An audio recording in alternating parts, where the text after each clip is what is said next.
teach right now is one of the first techniques we teach in our first belt. This is what we refer to simply as a tackle defense. Now, what we're dealing with is someone coming in, dropping low, attempting to grab you around the waist of the midsection to grab, pull your legs out, and basically knock you down. Now, there's actually two versions of this, and it's what we simply refer to as tackle defense A, tackle defense B. All right, so Mr. Houston's over here, and let's say I'm going to play the part of the bad guy, and I'm actually coming in, I do a level change, I drop down to go for his legs.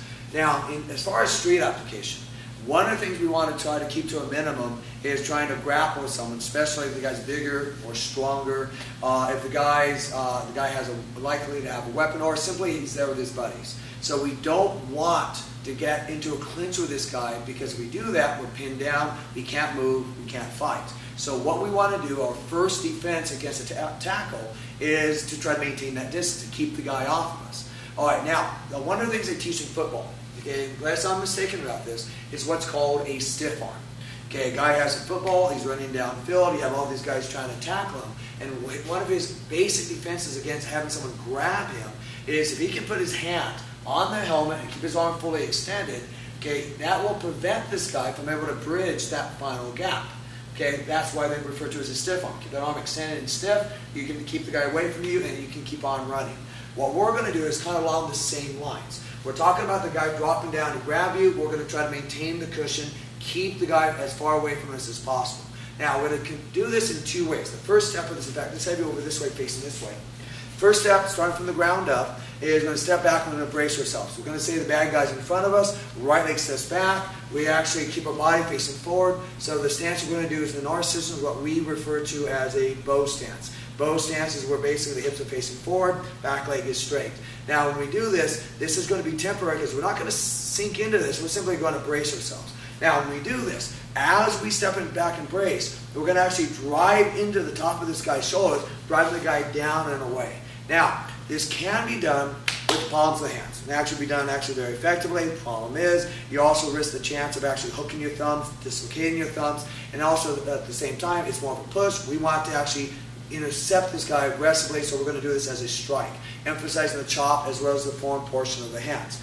Now, what we're going to do is as the guy drops into the ground, I'm going to have you do the technique on me. We're simply going to maintain the cushion to not allow him to bridge that final gap. Okay, here we go. So I come in for the attack, and go here, and we're here. Now, at this point, before this guy can actually fight to try to save his tackle, we're simply going to punish this guy for trying to do this. So the hand's going to wrap behind the head, never lace the fingers, just cut behind the head, and quickly give the guy a shot to the face. So we're here, grab and knee.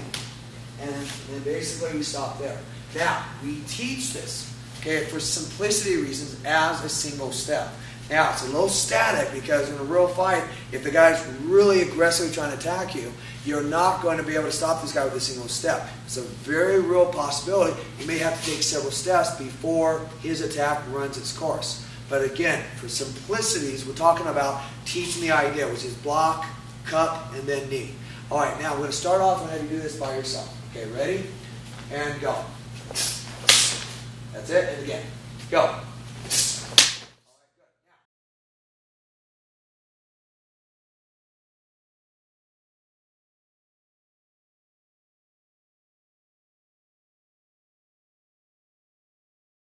The B version is we're saying the guy gets past this. Now, there's a long, a middle, and a short. We do not teach the middle.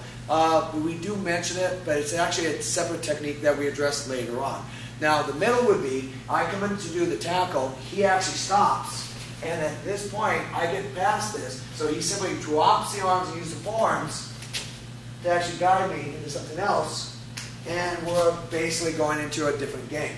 Now, what we're going to talk about right now is we're going to say we got past the middle range and I'm actually locked onto him. This is exactly the same defense you teach in wrestling. Okay, it's what they call a sprawl. Simply put, what you're going to do is change your body line. Here's the bad guy coming in to tackle you, you're standing up, and he's going to try to basically knock you over onto your back. What you're going to do to prevent that is your reverse directions. You're going to kick your hips back, bring your body weight forward, and basically try to flatten this guy out. Now, what we're going to do, this actually is to show how we're going to teach it. Now, typically, if a person has never done this ball, we have to really break it down to make it easier to understand. Now, the first thing we want to do is we want to create the idea that we're actually going to drop down and the hips are going to go back. At first, you do it very slowly by walking a person through it. So what we're going to do is hands go on the ground, legs go out, drop the hips. Okay, now as you do this, we want the hips as heavy as possible so the arms stay straight. This is not a push-up. Arms stay straight so the weight's going into the hips. Head looks up to arch the back and keep your body weight back. Now what we don't want to do is take your weight off this, because if you do that, he can pick you up, he can spin you, he can throw you down. All right, come back up. All right, now we also, when we do this, go ahead and do it one more time, please. Okay, forgot to address the feet. We spread the feet about shoulder length apart. Now you can do this by dropping one hip a little deeper than the other. That's called cutting the hip. That's something a little more advanced. Right now, we just want to get you down. Okay, come back up. All right, now the way to practice is that we're simply going to drop, kick the legs out, and then recover. Ready, and go. All right, and again. Ready, and go.